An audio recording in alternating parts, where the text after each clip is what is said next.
Hello guys, welcome to फिल्मी मंत्रा। मैं हूं राकेश और आज हमारे साथ जो गेस्ट है वो सिर्फ वोकलिस्ट और सिंगर नहीं बल्कि एक आर्किटेक्ट भी है और हमारे साथ है इंदीप बख्शी जी।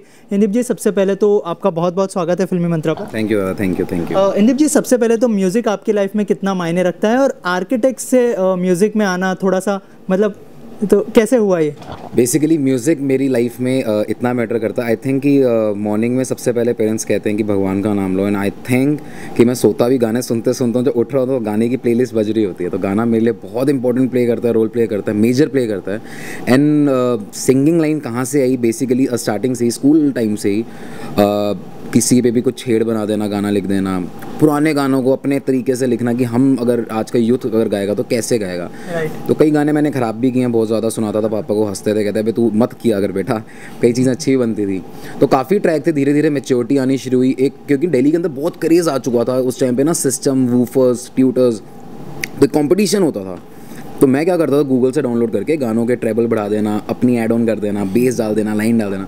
तब से मुझे लगा कि आई थिंक कि कुछ है इसके अंदर, क्योंकि बिना म्यूज़िक के मेरा कुछ नहीं चलता। आई थिंक म्यूज़िक अगर आप देखा जाए लाइफ के अंदर, सिर्फ मेरे ही नहीं, जितने भी लोग हैं, it is a biggest stress buster. अगर आप परेशान है गाना सुनो, मूड ऑफ है गाना सुनो, दिल नहीं लग रहा गाना सुनो, मन बेचैन है गाना सुनो, आई थिंक वो आपका स्विच कर देता मूड फटाफट। तो ये सैटरडे उसके काफ़ी गाने मैंने लिखे, काफ़ी रैपर्स को दिए, क्योंकि उस टाइम पे एज सच मैंने कभी प्रोफेशन नहीं सोचा था। ये मेरा आज भी पैशन है, पहले भी पैशन था, तो कभी मैंने प्रोफेशनल नहीं सोचा। गाना लिखता था, कोई बंदा आता था, भाई यार ये चीज़ लिखी हुई है, इसको बनाते हैं, ले जा भाई। मैं तो लिखा, मुझे अच्छा लगता है कि मेरी गाई हुई, मेरी बनी हुई चीज़ है। पर धीरे धीरे मैच्योरिटी आने लगी, दिखा कि लोग इसको कमर्शियली यूज़ कर रहे हैं मेरे लिखे हुए को, एंड क्रेडिट्स नहीं मिल रहे, कुछ नहीं मिल रहा। तब सैटरडे गाना था, तो ये सैटरडे गाना आया। एक मेरी फ्रेंड थी जिसको छेड़ने के लिए मैं लिखता था, क्योंकि बीच में एक दौर आया दिल्ली के अंदर कि बाहर के लोगों को फॉलो करने लगे, या सैटरडे है मुझे पार्टी करनी क्योंकि गोरे करते हैं। मैं कहा डूड कम ऑन, तेरी तबीयत खराब है, नहीं सैटरडे मुझे पार्टी करनी। तो उसको एक छेड़ थी, सैटरडे करती, वो कलपती थी यार, हेलो सैटरडे करती रहती है। तब ये गाना बनाया, उसके बर्थडे पे टीज था, छेड़ करी, लोगों को काफ़ी पसंद आया। तो सारे फ्रेंड्स कहते हैं Indeep this time I think तू खुद निकाल, लेट्स डू इट। तब ये गाना मैंने सैटरडे लिखा, अलग तरीके से लिखा था, उसको धीरे धीरे मैच्योर किया। उसके बाद I went to Honey Singh, उनका आइस क्यूब में, आइस लाउंज में शो था दिल्ली में। When they I met his manager, वहाँ से मिले, तो हमने काम किया, गाना लिखा, उसमें उन्होंने रैप सुनाया, तो कहते चलो हम करते हैं।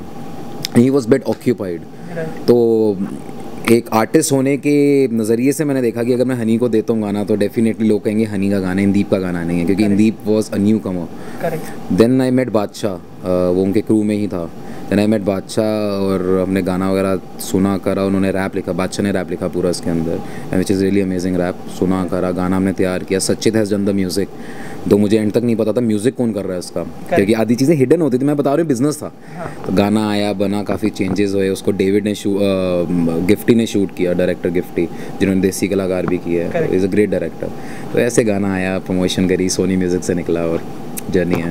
राइट, सैटरडे गाने की जर्नी तो ऑडियंस को बता दी आपने, अगर 2 लाइनें गुनगुना दे हमारी ऑडियंस के लिए। पिंड विच बेबे बेबे कर दी हुंदी सी नी तू, शहर आके बेबी कर दी रंदी ए कुड़ी, सैटरडे कर दी रंदी ए कुड़ी सैटरडे। अच्छा, जैसे आपने थोड़ी देर पहले कहा कि आप बचपन में बहुत सारे पुराने गानों को अपनी धुन दे दिया करते थे, तो आजकल जो है रिक्रिएट करने का ज़माना चल पड़ा है, पुराने गाने को नए गाने बनाकर जो है लोगों के सामने पेश किया जाता है। तो आप कौन से ऐसे गाने हैं जिसको रिक्रिएट करना चाहेंगे? अगर 2 लाइनें वो गाने की अगर हमारी ऑडियंस के लिए हो जाए। आई थिंक कि पर्सनली जो अभी बॉलीवुड के अंदर एक भेड़चाल चल चुकी है, एक रैट रेस है बॉलीवुड के अंदर। एक चीज़ हिट चली गई तो पीछे जितने डायरेक्टर प्रोड्यूसर हैं उसके पीछे भागने लग जाएंगे। अगर उसने 1 करोड़ कमाया तो मैं 80 कमा ही लूँगा, 80,000 तक कमाई, 90 लाख कमा लूँगा। एक दौड़ है। पर्सनली जो काला चश्मा गाना था, इट वॉज बेसिकली कि आफ्टर सैटरडे आई वॉज मेरे पास कंटेंट कम था परफॉर्म करने के लिए, स्टेज पे जाना है, can not sing a single track 5 minute का 1 घंटे के लिए। तो I made many tracks old गानों को जो लोगों को ऑलरेडी पता है, ना सकते हैं, उसमें अपना फ्लेवर देके, जो मैं 10वीं में किया करता था। तब ये काला चश्मा भी गाना, इसके अंदर मैंने अपना ऑलरेडी रैप था, ये सड़कों पे चले जब लड़कों के दिलों में, मेरी बिलियनर एल्बम का मैंने डाला करा।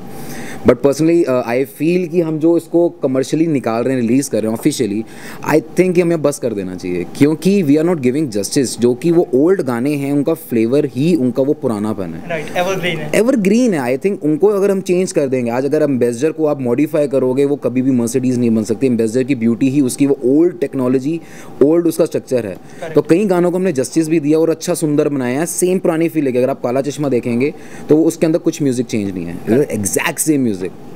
और बीइंग अ प्रोड्यूसर, अगर हमारे पास गाना आता है रिक्रिएट करने के लिए, तो लोगों का कमेंट तो बहुत इजीली नीचे आता है कि यार तुमने क्या किया इसके अंदर, दैट सेम म्यूजिक, पुराना गाना है। बट आई थिंक ओल्ड गानों को, हिट गानों को जो लेजेंड्स ने बनाया, उनको जस्टिफाई करने के लिए, जस्टिस देने के लिए हमारे पास इतना बड़ा प्रेशर होता है। तो आई थिंक कि पुराने गानों को पुराना ही रहने देना चाहिए, उसको वैसे ही रिलीज़ कर दो तो आई थिंक उनकी ब्यूटी रहेगी। बाकी के पर्सन मुझसे पूछोगे पुराना गाना गुलाबी आंखें, दैट्स माय फेवरेट ट्रैक। गुलाबी आंखें जो तेरी देखी शराबी ये दिल हो, डेफिनेटली इसको भी रिक्रिएट करूँगा, बट ऑफिशियली नहीं निकालूंगा मैं। अच्छा, जैसे आपने कहा कि काला चश्मा बहुत ही लोगों को पसंद आया, कमर्शियली भी लोगों को बहुत ज़्यादा पसंद आया, लेकिन कहीं ना कहीं ये गाने को लेकर अगर कुछ यादें अगर आप शेयर करना चाहें, आपको क्रेडिट नहीं दिया गया था इस गाने को लेकर, तो उसके बारे में अगर आप हमारी ऑडियंस के साथ थोड़ा कुछ शेयर करना चाहें। बेसिकली एक जब आर्टिस्ट होता है ना, या तो एक बंदा बिजनेसमैन बनता है। आर्टिस्ट कहते हैं दिल के बहुत भोले होते हैं, क्योंकि वो अपने चीज़ों से इतना प्यार करते हैं। यही चीज़ मेरे डैड भी कई बार परेशान होते हैं कि डार्लिंग तू वैसे बिजनेसमैन बहुत अच्छा बना, सब कुछ किया, this is also business, but मैं इतना दिल का वो होता है ना कि एक मेरी चीज़ है, मुझे कोई मेल भी करता मैं खुद बनाता हूँ। और अगर आप मुंबई देखेंगे, बॉलीवुड देखेंगे, कुछ बनाते हैं वो आसपास के दूसरे, अपने एक कान से दूसरे कान को नहीं सुनाते कि चोरी हो जाएगा। And I was new, totally new. मेरे अंदर एक एक्साइटमेंट होती थी, रात को मैंने कुछ लिखा है तो मैं 150 का मेल कर देता था, सुनो, उस पर वेट करता था जब तक मैसेज आता ना कि कैस अच्छा बना। तो यही गाना था, सड़कों पे चले लड़कों पे। ये रैप बड़ा फ़नी और बड़ी जल्दी ही लिखा गया था। एंड इसका म्यूज़िक बेसिकली किया था रफ्तार ने, जो कि बिलियनर मेरी एल्बम आई थी। आई रियली अप्रिशिएट रफ्तार, उसने काफ़ी अच्छा गाना लिखा था, बनाया था, करा था, और फिर उसमें ये रैप डाला था हमने, सड़कों पे चले। काफ़ी जल्दी लिखा गया था ये रैप। एंड एकदम से आई वॉज सेटिंग, मैं अपने स्टूडियो में था, आई got a call from my management, भाई अपना गाना आ गया धर्मा की प्रोडक्शन मूवी में। मैं कहा धर्मा मूवी में आ गया, मुझे मेल नहीं आई यार। मैं कहा रिलीज़ कब है? कहते रिलीज़ हो गया, टीवी पे चल रहा है। मैं डूड कम ऑन, मेरा गाना चल रहा है, नाम नहीं है मेरा।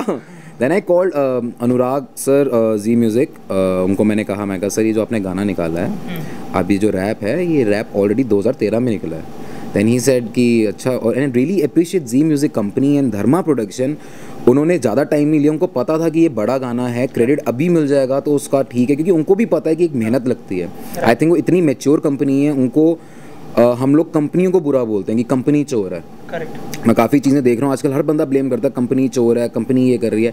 आई थिंक कंपनी को नहीं नॉलेज, आप एक बीइंग अ प्रोड्यूसर, आप जाके कह रहे हो रैप मैंने लिखा है, वो कहेंगे अच्छा आपने लिखा है, साइन करो ले जाओ।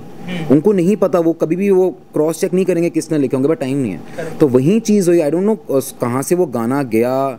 एंड रैप में बादशाह, नेहा कक्कड़ सब लिखा हुआ था। देन आई कॉल्ड हिम, उन्होंने 15 मिनट के लिए हर जगह अपडेट किया, और उन्होंने स्पेशली पूछा यार इसकी बता, इसकी जगह हम क्या कर सकते हैं दे ले, क्योंकि this was a big track and तेरा ही सब कुछ लिखा हुआ। आई थिंक रैप ही एक चीज़ थी जो गाने में नहीं थी। पूरा गाना ओल्ड है, उसमें कुछ भी नहीं डाला गया, रैप ही मेन पार्ट था, वो लिखा ही मैंने था, सारा क्रेडिट ही मेरा था, वो चीज़ ही मेरी थी। एंड स्टिल इंदी बख्शी को काला चश्मे में कोई नहीं जानता। That was shocking. And after update होने के बाद नाम, मेरे पास काफ़ी इंटरव्यूज़ के लोग आते थे कि क्या हुआ, धर्मा इतनी बड़ी कंपनी है, उन्होंने आपका नाम अपडेट किया, देयर मस्ट बी समथिंग, कोई छोटी कंपनी नहीं है कि रात को एडिट करके डाल दिया। अब हुआ बिजनेस था, किसने किया क्या क्या, बट आई थिंक कि लोगों को एंड जितने भी प्रोड्यूसर्स हैं, पैशन है, बहुत अच्छी इंडस्ट्री है म्यूज़िक, मेरे ख्याल से बहुत इमोशनली अटैच है मेरे से, इसको बिजनेस नहीं बनाना चाहिए आई थिंक। तो बट ये है कि I really appreciate company and I am really in a secure hand. Bollywood मुझे लगता था ऐसा है, बट आई थिंक बहुत अच्छी कंपनीज हैं यार। अच्छा, जी म्यूज़िक ने आपको बहुत ज़्यादा सपोर्ट किया, लेकिन जो मेन जो गाना डाला था बादशाह ने, उनसे कितनी बात हुई थी? आपने कुछ बात की थी इस बारे में कि मेरा रैप यूज़ किया गया है या फिर किसने यूज़ किया है, ऐसा कुछ पूछने की कोशिश की आपने? मैं आपको बताता हूँ, बेसिकली जब एक दौर चलता है ना, क्योंकि बहुत फ़र्क पड़ता है, एक स्टारडम, एक फेम, एक चीज़ ऐसी होती है कि वो इंसान को ना एक टाइम पे अंधा कर देती है। करेक्ट। उसको कुछ नहीं दिखता, शायद अपने भी नहीं दिखते। तो जब वो चीज़ निकली थी, वो एक ऐसे जोन में थे कि I called Sony Music Company itself. मैंने कहा Sony Music, I think Sony Music Punjab अगर आप देखेंगे, आई थिंक किसी को नहीं पता होगा, मेरे सैटरडे गाने से सोनी म्यूज़िक पंजाब खोला था हमने। जो सोनी म्यूज़िक के अंदर ये डीजे वाले बाबू एंड जितने भी गाने आ रहे हैं, सोनी म्यूज़िक पंजाब लेबल ही, वो Saturday was the first track. I went to them, वो कहते हैं हम बॉलीवुड बजाते हैं। मैं कहा this is Punjabi track and इसमें कोई झूठ नहीं है। आई ऑफर्ड देम मनी, मैं कहा लो इसको निकालना है, मुझे पता है ये चलने वाली चीज़ है। तो बहुत मेहनत, बहुत कुछ मेरा लगा हुआ था। आप बिलीव नहीं करेंगे, इतनी मेहनत करके जब मैंने अपना स्कूलिंग पार करी, मुझे गाड़ियों का शौक़ था, बाइक्स का शौक़ था। मैंने मेहनत करके आर्किटेक्ट बन के, आई थिंक कि दिल्ली के अंदर you must have heard Bentley word गाड़ी का। मैंने अपने पैसों से बेंटले खरीदी थी, जो मेरे सैटरडे गाड़ी में है, दिल्ली नंबर 1 नंबर बेंटले, मैंने अपने पैसों से खरीदी थी। एंड इस लाइन को, इस सब कुछ करने के लिए मैंने सारी चीज़ें छोड़ दी अपनी। I gave each and everything. And after that मैंने अभी कल एक मैगजीन में पढ़ा, GQ में, इतना बड़ा एक आर्टिकल है और इतना बड़ा उसके ऊपर लिखा हुआ है, Indeep Bakshi came to me, he offered me good money, तब मैंने सैटरडे बनाया और वो हिट हो गया। डूड, ऐसा काम नहीं चलता। मैं आपके पास गया कि आप उस टाइम प्रोड्यूसर नहीं थे, नोबडी नोज बादशाह कौन था। So you can not give these kind of statement, पैसा दे के वो आर्टिस्ट बन गया। पैसा दे के अगर आर्टिस्ट बनने होते, आई थिंक आज के टाइम में किसी पैसे की कमी नहीं है, कोई भी पैसे दे के आर्टिस्ट बन सकता है। इट्स कला और एक अंदर की चीज़ होती है। तो आपको नहीं लगता कि ये चीज़ को लेकर उनके साथ कोई क्लैरिफिकेशन तो कम से कम करना ही चाहिए आपके, कि आपने ऐसा क्यों बोला, या फिर आपने इंटरव्यू दिया है तो आपने मुझे इस बारे में बात भी नहीं किया? आई थिंक कि बात करने का कुछ बनता ही नहीं, क्योंकि सिंपल सी चीज़ है कि सामने था धर्मा प्रोडक्शन, इतने करोड़ों की कंपनी है, जी म्यूजिक कंपनी इतनी मैच्योर कंपनी है, कल की कंपनीज नहीं है। अगर उन्होंने 15 मिनट के अंदर मेरा क्रेडिट अपडेट किया, इट मीन्स कि देयर मस्ट बी समथिंग। तो इसलिए मुझे कुछ बोलने की ज़रूरत नहीं है। मैं सच बताऊं, क्योंकि छोटी चीज़, I don't want to be एक लाइमलाइट में नहीं आना चाहता मैं किसी के खिलाफ बोल के। यूजुअली बाकी लोगों ने यही किया, ब्लेमिंग हनी चोर है, दे वर ट्राइंग कि वो पोक करे मेरा नाम है, हम बराबर हो जाए। बट आई थिंक वो मेरी स्ट्रेटेजी कभी ज़िंदगी में नहीं रह सकती। मैं अपने काम से ही खुश हूँ, करूँगा। एंड अपने जितने, किसी का भी राइटर का ना कभी दिमाग कोई नहीं लेके जा सकता। बट येस कि एक काफ़ी चीज़ होती है, बहुत मेहनतों से चीज़ें बनती हैं। ऐसे नहीं बोलना चाहिए कि पैसे दे के मैंने गाना दे दिया। डूड, बहुत कुछ इन्वेस्ट हुआ था उसके अंदर, एक पैसा नहीं था। Lyrics, writing, thought, house music पहला लाने वाला, सोनी म्यूजिक पे रिलीज करने वाला, प्रमोशंस, PR, जगह जगह जाके, क्योंकि पहला track, I am not Honey Singh कि मैं पहला गाना निकालूंगा हिट। एंड आई थिंक मुझे इसमें शर्म भी नहीं है बोलने के लिए कि मेरा पहला मैंने गाना डाला, रातों रात हिट हो गया। कोई भी रातों रात हिट नहीं होते, लोगों तक पहुंचाना तो है। एंड लोगों तक पहुंचाने के लिए यू नीड मनी। करेक्ट। मेहनत, मनी से ज़्यादा हर जगह जाना, क्लब के अंदर परफॉर्म करना, छोटे छोटे शोज करने, तो एक बहुत बड़ी जर्नी है। उसको आप एक लाइन में लिख देते हैं। एंड आपने भी कितनी बार क्वेश्चन पूछा होगा कि आपका नाम अपडेट हुआ तो उसने ऐसा क्यों किया। मैंने अभी तक नहीं बताया कि उसने किया नहीं किया। I think this is maturity. हम आपस में एक दूसरे को नहीं खराब कर सकते। राइट। इसके अलावा तो हनी सिंह ने कहीं ना कहीं एक रेवोल्यूशन ला दिया था इंडस्ट्री में। रैप की शुरुआत ही हनी सिंह से हुई थी, तो उनको किस तरह का इंस्पिरेशन मानते हैं? और उनके बाद जो है रफ्तार आए, बादशाह है, और आप भी बहुत अच्छा कर रहे हो इंडस्ट्री में, तो हनी सिंह को किस तरह का इंस्पिरेशन मानते हैं? I think all the credit goes to Honey Singh. जितने भी हम रैपर्स हैं, जितने भी हैं, I don't know about them, if you personally ask about me, I think मेरे व्यू से अगर देखा जाए, अगर हनी सिंह ना होता तो हम इंडिविजुअल आर्टिस्ट बॉलीवुड में नहीं होते। People are abusing him, people are saying कि वो चोर है, उसने ये लिया वो लिया। एक चीज़ होती है कि आज मैं यहाँ से बोल दूँ कि कोई भी बोल दूँ जस्टिन बीबर चोर है, उसने मेरा गाना गाया बेबी बेबी, क्या वो आगे से रिप्लाई करेगा कि नहीं, इंदीप बख्शी ने नहीं गाया? आप मेरी बात पे यकीन करेंगे? No bro, you need proofs. जब प्रूफ नहीं है, आप लाइमलाइट में आने कुछ भी नहीं बोल सकते। Personally for me is Honey Singh has given सबको चांस।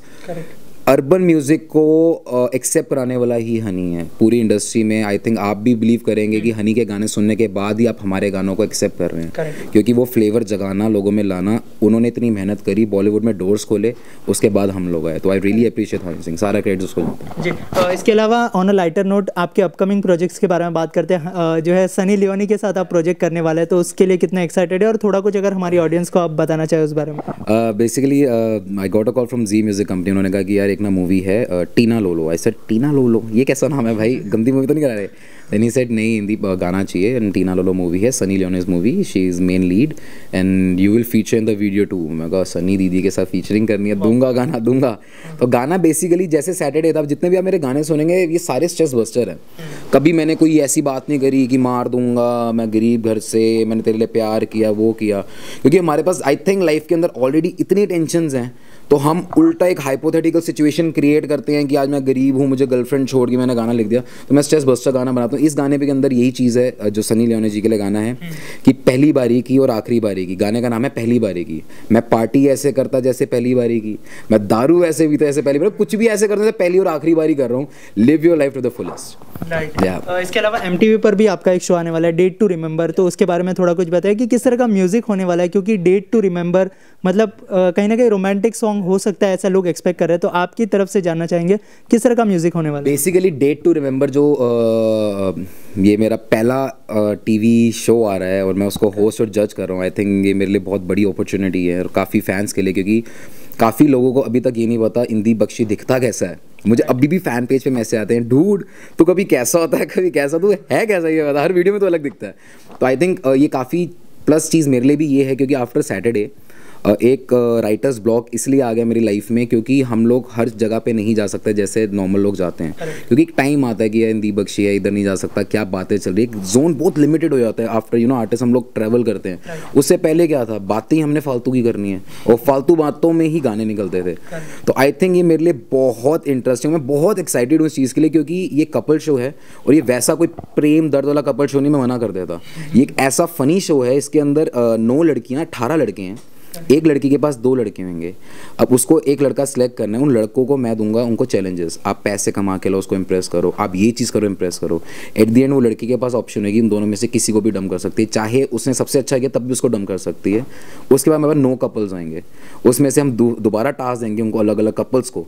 तो एक बेस्ट कपल जो होगा वो इंडिया का बेस्ट कपल है। तो आई थिंक बहुत बहुत इंटरटेनिंग होने वाला है। आज के युग के अंदर गर्लफ्रेंड बॉयफ्रेंड की क्या इक्वेशन है, किस किस्म की बातचीत करते हैं, आई थिंक मुझे वहाँ से इतना कंटेंट मिलने वाला है कि मैं बॉलीवुड में बहुत सारे गाने देने लगूँ, नीचे स्पेशल क्रेडिट दे के डेट टू रिमेंबर डाल के। राइट। जाते आते और ऐसे कौन से एक्टर्स हैं जिसके साथ आप काम करना चाहेंगे, जिनके लिए म्यूज़िक देना चाहेंगे? हालांकि सनी लियोनी के लिए म्यूज़िक देने वाले आप, बहुत ही बड़ा ड्रीम कम ट्रू होने वाला है, तो ऐसे कौन से एक्टर है जिनको अभी भी आप अपनी आवाज़ देना चाहते हो और आपका ड्रीम है?